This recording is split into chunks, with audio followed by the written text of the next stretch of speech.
Hi all.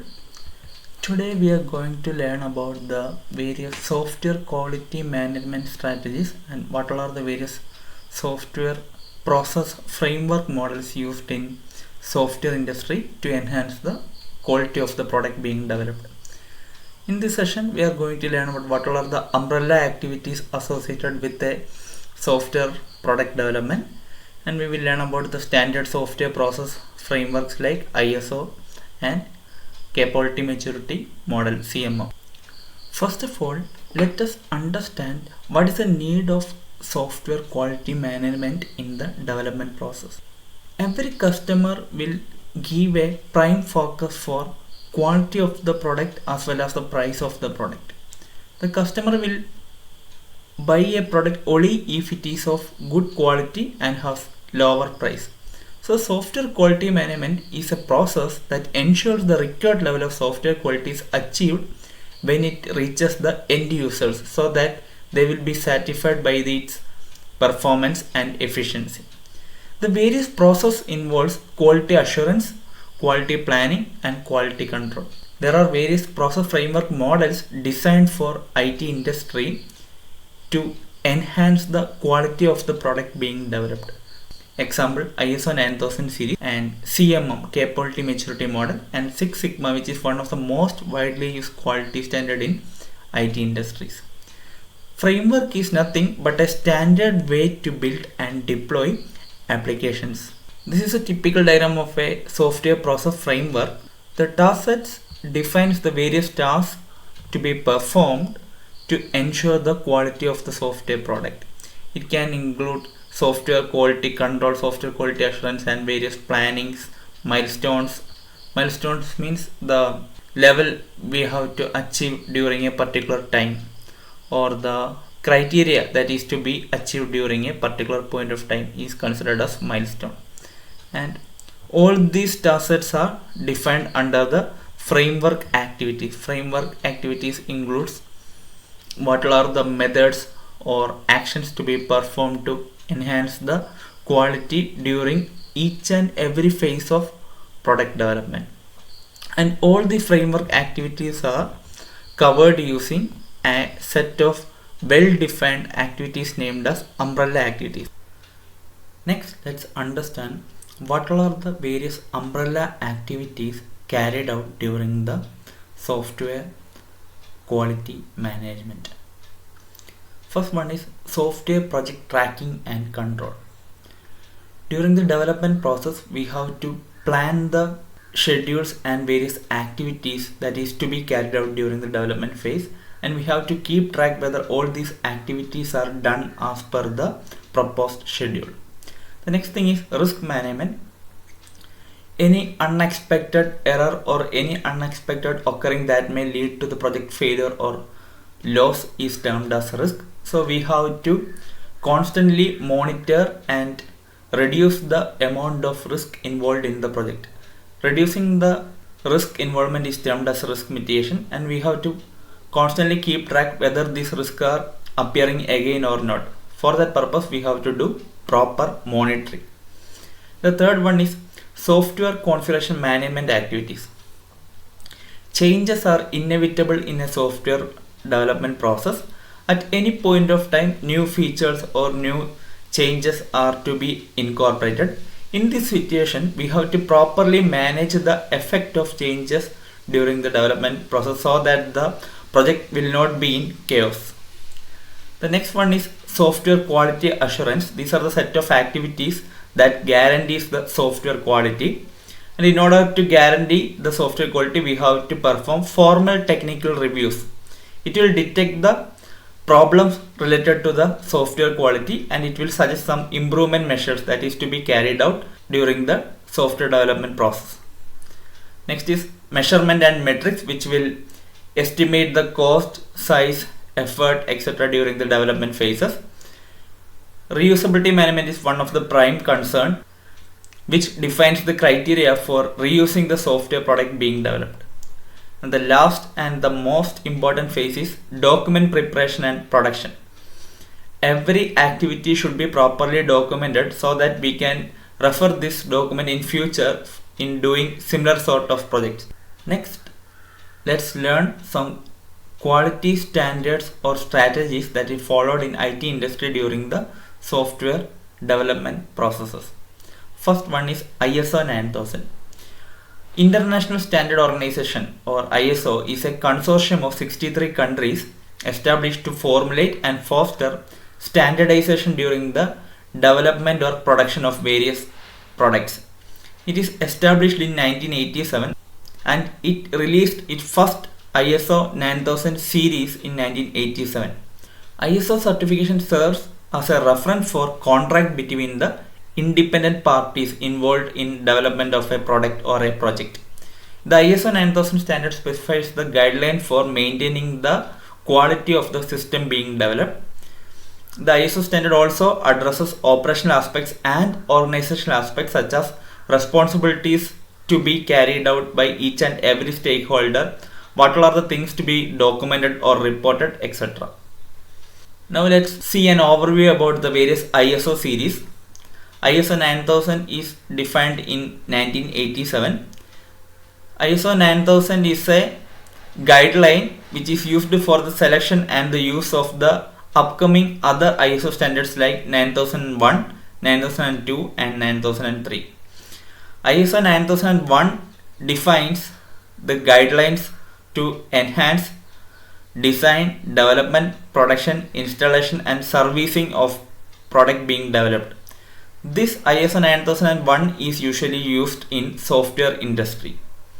The next ISO series is ISO 9002, which defines the quality measures to assess the production and installation processes involved in the product lifecycle. Next is ISO 9003, which evaluates the final inspection and test phase. ISO 9004 defines 20 fundamental quality system concepts included in the all other three models, that is 9001, 9002 and 9003. So this is the overview of ISO series. ISO 9001, 2 and 3 are usually applied in the various phases of a product development lifecycle like design, development, production, installation, testing or inspection, etc. Now let's learn how to get an ISO certification, or what all are the activities or phases to be completed to get a product being ISO certified. First one is application stage. The organization should apply for ISO certification and to register for registration.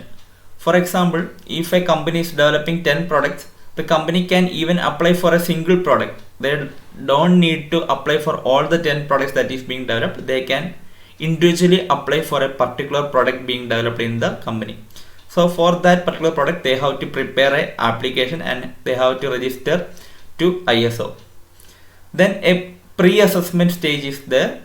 The registrar from ISO will make a rough assessment of the organization, what are the things that is carried out, what are the measures that is carried out by the organization to enhance the quality, etc. And the next phase, the document review and adequacy audit. After the initial review, the registrar reviews the documents submitted by the organization and provides some suitable suggestions or measures to improve the quality of the product being developed. Based on that, a compliance audit is conducted. The registrar checks whether the suggestions made in the document review phase is incorporated or not. Based on that, the registrar will prepare a report. The next phase is registration phase. The registrar awards the ISO 9000 certificate after successful completion of all the previous phases that we mentioned, like pre-assessment phase, document review phase and compliance audit phase.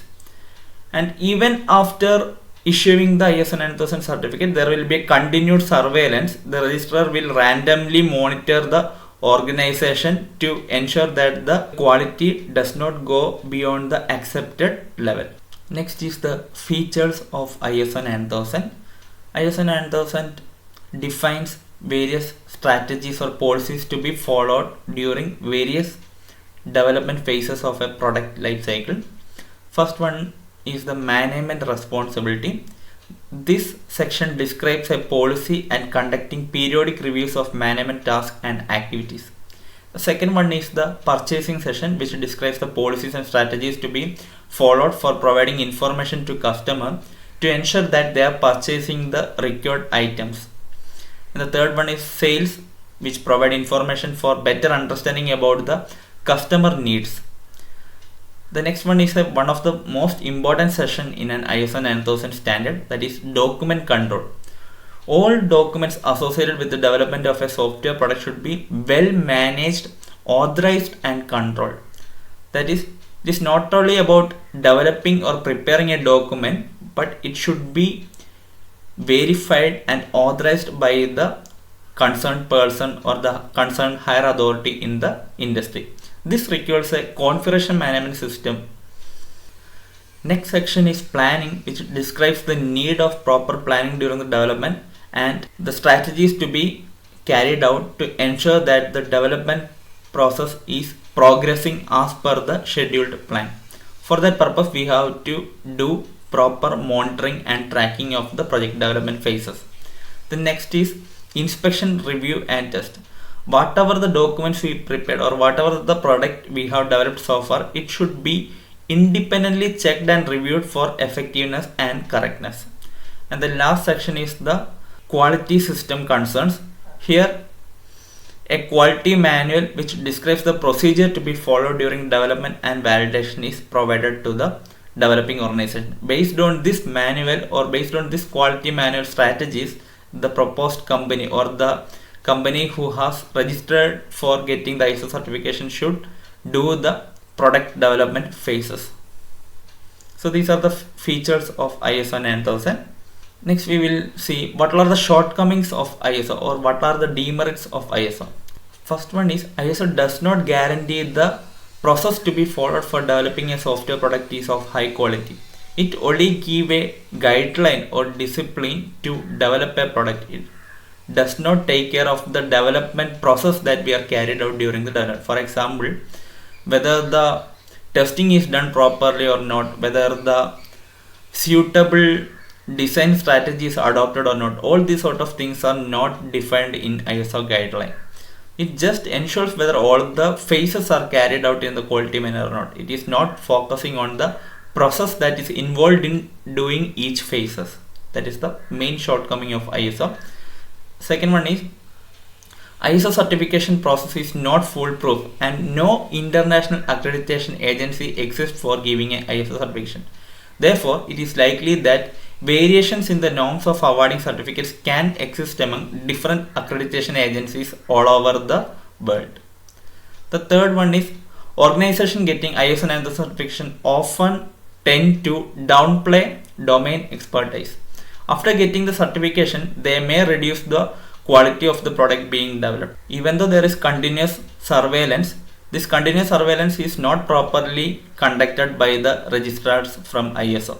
So there is a chance that the organization who got ISO certification may not follow the quality standards mentioned by ISO after getting the certification. Next is ISO 9000 does not automatically lead to continuous process involvement.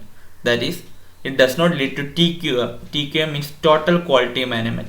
TQM defines each and every phases, activities or tasks performed during the development should follow the proper standard quality guidelines. So ISO is not ensuring that.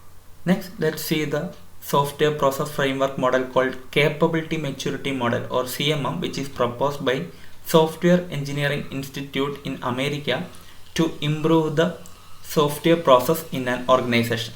In this model, software process maturity indicates the extent to which a particular process is defined, managed and controlled. CMM defines 5 levels of maturity for an organization: initial, repeatable, defined, managed and optimized. When a company is first started, it will be in the initial level, and as they are progressing towards the quality improvement, they will move to repeatable, defined, managed and optimized. The dream level of every organization will be the optimized level, where they will focus on continuous improvement of the products being developed. In each of these 5 levels, some key processing areas are defined by CMM model. These are the areas where the organization has to focus and to give priority during the development process to enhance the quality of the product being developed. Next, let's see the various levels of capability maturity model. There are 5 levels of EMM: initial, repeatable, defined, managed, and optimized. When a company first started, it will be in the initial phase where the process is unpredictable. All the documents are poorly documented and controlled, and the strategies followed are reactive. That is, whenever they are facing an issue or an error, and they will try to rectify that. After some time, it may reach to the next level, which is called as repeatable, where the processes are characterized for specific projects and organization is often reactive.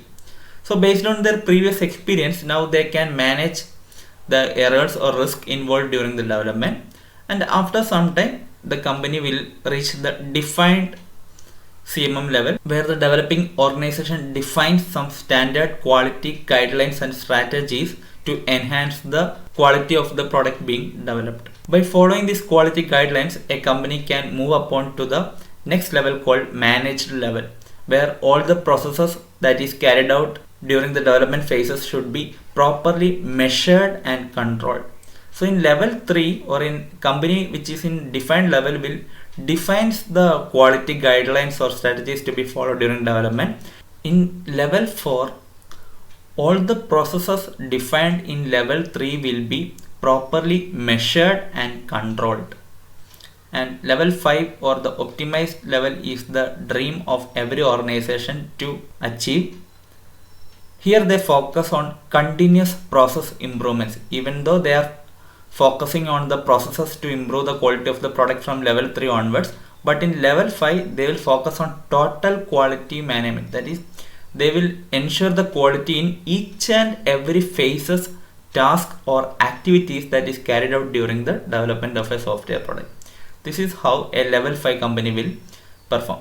As we are moving from level 1 to level 5 of various organizations, the quality offered by the organization will be increasing. That is, the quality of the product offered by a level 1 company is less than that of a level 2 company, or the quality offered by a level 3 company will be less than that of a level 4 company. So based on the CMM level of the organization, a customer can judge the quality of the product being developed. Next, let's see what are the key process areas or KPIs associated with each level of CMM. In level 1 or initial level, the focus is on competent people. They all don't have any previous experience in doing similar sort of projects or applications.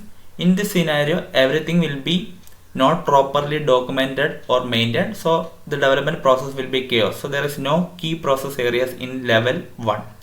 The next level is repeatable, where we focus on project management.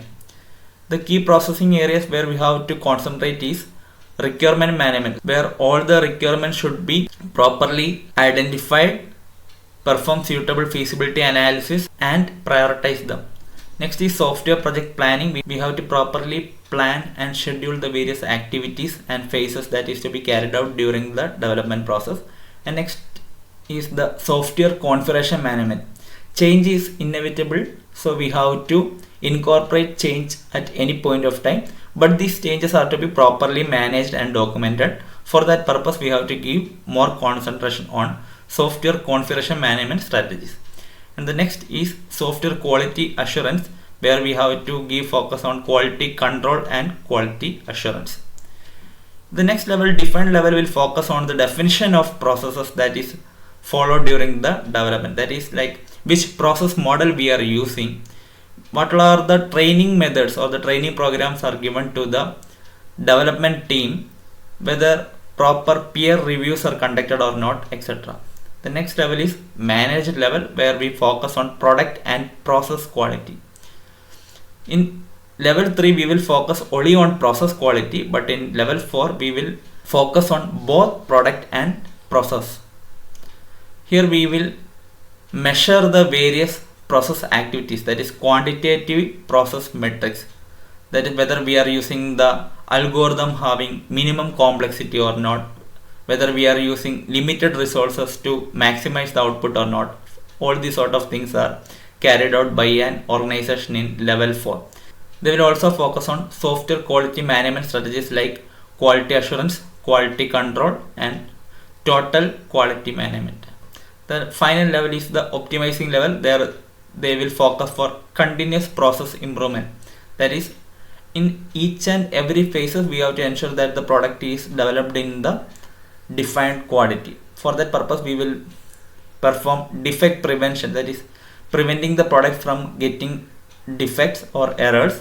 For that purpose we will do various sorts of actions like risk resolving strategies or preventive maintenance strategies, etc. Next is, it should provide support to process change management and technology change management. That is, at any point of time it should be flexible to change the process that we followed or the technology that we followed. So these are all the key processing areas defined in each and every level of CMO. Thank you.